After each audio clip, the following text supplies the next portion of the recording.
A broken melody was she. Irregular beats and tones played by members of her past that was supposed to ensure this beautiful melody. Instead, the instruments caused pains that she was unable to release because she, although wounded by the aggressions of those who came before me, she is the walking definition of beauty.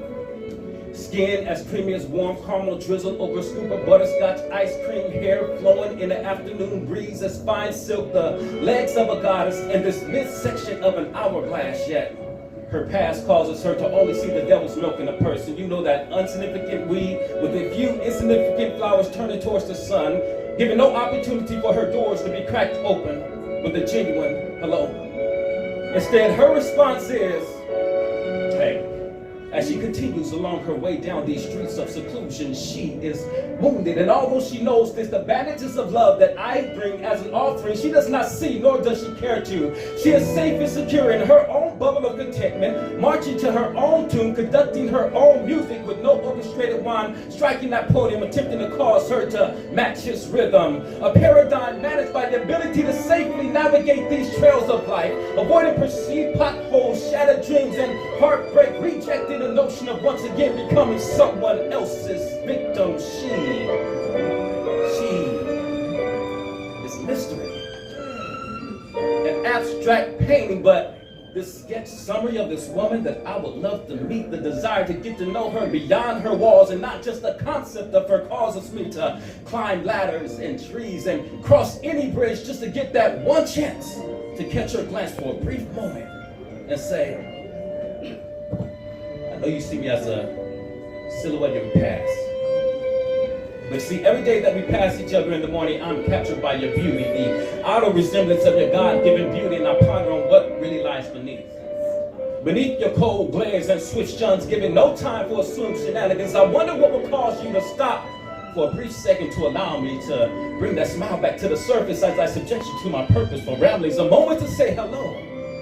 A moment just to remind you that although the overcast may block the sun, he never fails to exist. A moment to walk with you hand in hand until we're able to reach true bliss. Now, she may respond with hey, and continue along her way down the streets of conclusion and confusion. But I'll continue my morning greetings because I believe that she is worth it. What if my greatest desires, my grandest dreams, my most deepest secrets, they were all made known to you, no longer being hidden from you when you were seen as my source of refuge? Would you be there for me? Would you have this unwavering audacity to extend your focus beyond the shell of a man that the average eyes may or they just may not see? Beyond these walls that are strategically placed around me to protect me from society and resourcefully shield me from all of my own insecurities. Would you yet reach out to me? What if I told you that mine was not a life of living, but merely existing, surviving on what I felt I should be, I could be, and maybe would be if only I would have taken that opportunity, even when life itself seemed to no longer favor me, and that our meeting was actually a preemptive plan by the Most High. And yes, I responded to unexpectedly, yet I was still trapped within this jail cell inside of me. And although to most it seemed like I was moving from here to there freely and consistently, and oh so happily, I was actually trapped. Chained up, locked down by my past, although to the lock, you see, I actually possess the key that's inside of me that is greater than he. Look, what if I told you that you're the key that became the foundational note to a love song that plays in my dreams, never let me head down and I go to sleep. And it is true, you are the silhouette of a violin that is reaching out to me as you're beckoning me to come into your strings continually for each melody. And that if you grab my left hand, place your head on my shoulders, I will then place my right hand on the nape of your neck, wrap you in my arms till we begin to sway back and forth, dancing to our favorite love song most passionately. What if this ink that God has blessed me with actually has the power to birth victory over defeat? And no matter how strong the hold of the enemy in our past and how frequent the attacks that he may try to cast, I am determined that we will step in and experience and live within our destiny, because baby, those eyes have somehow penetrated and exposed this cloak that shielded me. But now it's time for God to show you this real me. You see, I'm unable to hide behind these trees. Instead, I seek to step out and take on this new identity, the man that you find comfort in, trusting that my intentions is to plant and harvest a heavenly crop that will sustain our family, who will fight tooth and nail if there's any to pose a threat to what is dear to me, the man that you may one day call king because of my reverence towards you as my queen. What if, fellas, God said You created the woman sitting next to you specifically for you. Created Miss Monet, handcrafted, special delivery. No COD here, he came to ground the clientele to me. So they be shining examples to all those who have lost sight of true love's identity and possibilities. What you said they were highly blessed was just simply lucky.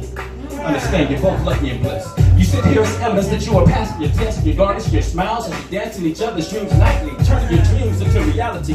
Just make sure that you reinvent that the love that you have for each other daily. Ladies, what if God said that this is it for you? And this is it for us season? What if us seas actually said and we truly meant that you all are and always will be our it?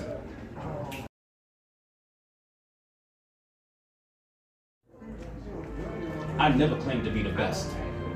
A finished product and nowhere near perfect. I hope I never give off the impression allowing you to come to such an assumption. You see, I freely give love and praise, even in the midst of your consumption of these words from me.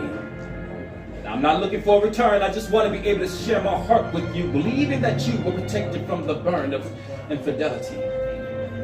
See, I want to be seen as your masterpiece, with a masterpiece that will leave you fiending after a steaming, pleasing, teasing session of physical communication, leaving you periodically creaming days later as you are dreaming, waking up singing with your hands up as if you're attending a holy convocation. I want to cause you to speak in tongues during your exhalations.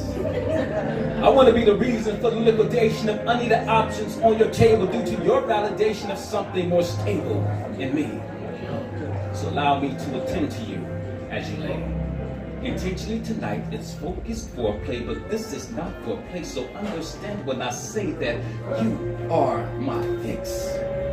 You are this flame dancing upon my candlestick. You bring light to the once abandoned room as the warmth of you drip unto me. Black tea fragrance setting off alarms with your sexuality.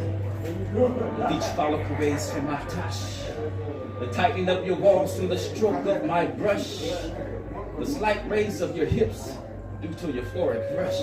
You tapping out skeeting, honeycomb leaking on the satin sheets as you attempt to regulate your breathing while looking at me.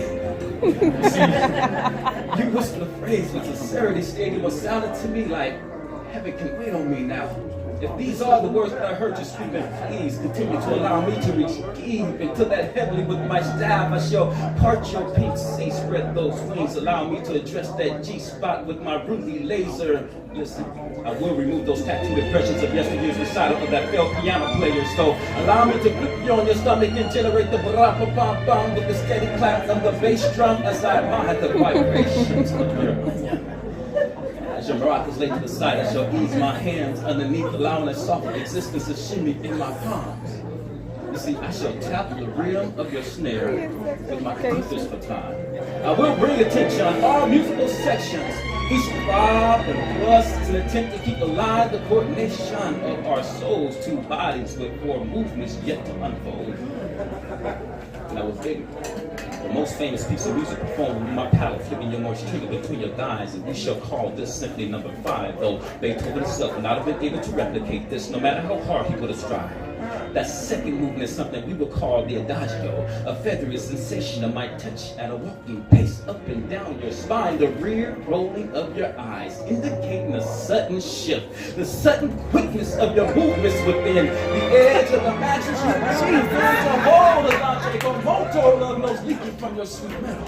The third movement will be evident by the harmony of these 3 instruments. Your eyes saying, please take me. My heart's saying, oh, for sure.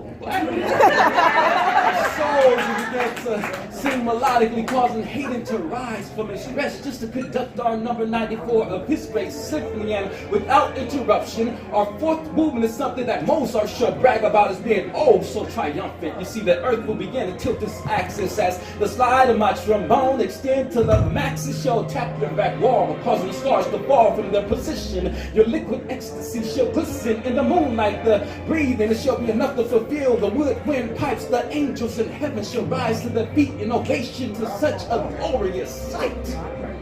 And although the culmination of our today and forevermore will eventually come to a grand finale momentarily, it will forever brand me as your masterpiece. with the masterpiece that will leave you female.